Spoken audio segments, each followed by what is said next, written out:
Starting with the latest from the Finnish capital of Helsinki, where US President Donald Trump is meeting his Russian counterpart Vladimir Putin. Let's bring you the very latest images from that meeting, which has lasted well over the stipulated time of 90 minutes. It's been going on for 2 hours and counting now. Trump with his team there, sitting opposite Vladimir Putin at the table. And this meeting has become a subject of intense discussion and debate, not just in the US, but across the world, with people questioning the feasibility of a meeting like this with a country and a leader seen traditionally as America's arch rival.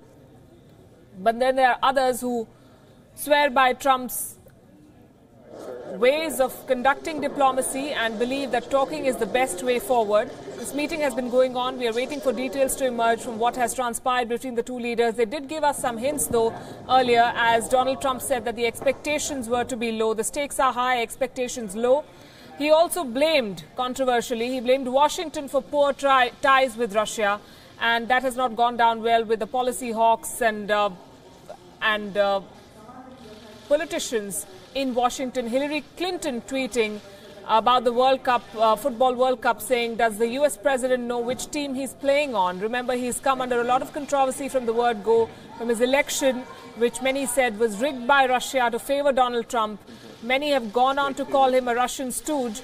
But there have been ups and downs in this relationship. We've seen the kind of diplomatic pressure that both sides have put on each other, recalling diplomats, expelling diplomats from both sides, and then the poisoning case in London, which forced America, like many other countries, to react and expel Russian diplomats. So there have been highs and lows, but this is the way Donald Trump conducts business, and he calls himself the ultimate deal maker. So he's sitting across the table with the Russian president to talk about everything from China to Crimea, to the situation in Syria. And many say that even before the first word was said, even before the first handshake was captured on cameras, the Russian president had the upper hand. It's advantage Vladimir Putin. He's firmly in control of the situation in his neighborhood. He is the master of what's happening in West Asia. He's backing Bashar al-Assad, who remains in power. He's talking to the Iranians. He's getting away with pretty much everything that he wants. And the American president is just playing ball.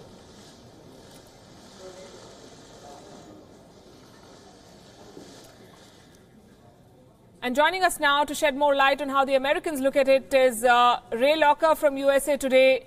Good evening, Ray. Good to have you on the show again. How do you see this meeting? There's been a fair bit of controversy, as with most decisions involving Donald Trump. There's been a lot of controversy on whether or not he should be meeting his Russian counterpart. Well, I don't think, for me, the issue isn't that they're having the meeting. It's that they are doing it right after 13 Russians were indicted for hacking the U.S. election system in the 2016 election, and the president doesn't seem to really have a game plan. He's winging it, just as he winged it when he was dealing with Kim Jong-un in Singapore last month. But that worked out just fine, didn't it? He says it worked out great. I mean, the president does, but as we've seen, nothing really has happened. The meeting was fine, and there's nothing really to be lost by meeting with leaders of rival countries. I think that's a good thing. I think many people here believe it's a good thing, particularly a lot of Democrats wish we had done it a long time ago. The question is, what does President Trump know when he's having these meetings? Does he have a firm grasp of his policies, what the assets that he has at hand? I think most people believe that Kim Jong-un and certainly Vladimir Putin have a much better handle on affairs in their countries than President Trump does. It's nobody's case that President Trump is as well versed in diplomacy and politics as some of these people that he's talking to. But he is an unconventional president, which is why America voted him. And the traditional ways have failed. So why not give him a chance? I'm playing the devil's advocate here. Well, you're doing a great job of it. First of all, he lost the election by about 3 million votes nationwide. He won because of vagaries in the electoral college system that helped him out, which, to his credit, he knew how to manipulate and exploit. The fact is, he's not really up to speed with the various things going on in world diplomacy. He doesn't really take instruction from anybody. And his image as a deal maker is overblown over 30 years of basically hype and self-promotion. And you look at all the stuff that he says he's done. There have been no real deals. There have been deals broken, but not new deals reached. He's been in office for more than a year amid a lot of storms, more than any American president, I believe, has weathered, and a lot of talk of impeachment. Do you think it's time America came to terms with the fact that Donald Trump is their president and he will conduct business on their behalf? Well, I'd say about 40% of Americans have come to terms with that, and they agree with virtually everything he does. The other 60% does not. Most people, myself included, have come to terms with the fact that he's president. We cover what he does because he is president.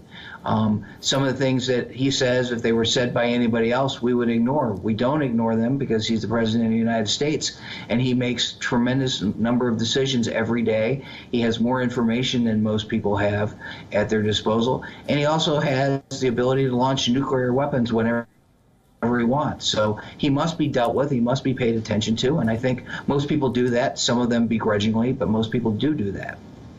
Ray Locker, thanks very much. I believe it's the first of its kind of meeting where the agenda and what is going to be discussed is not as important as the participants, and they're making more headlines. We'll wait and see what comes out of that press conference shortly. Absolutely. Thanks very much, as always, for joining us.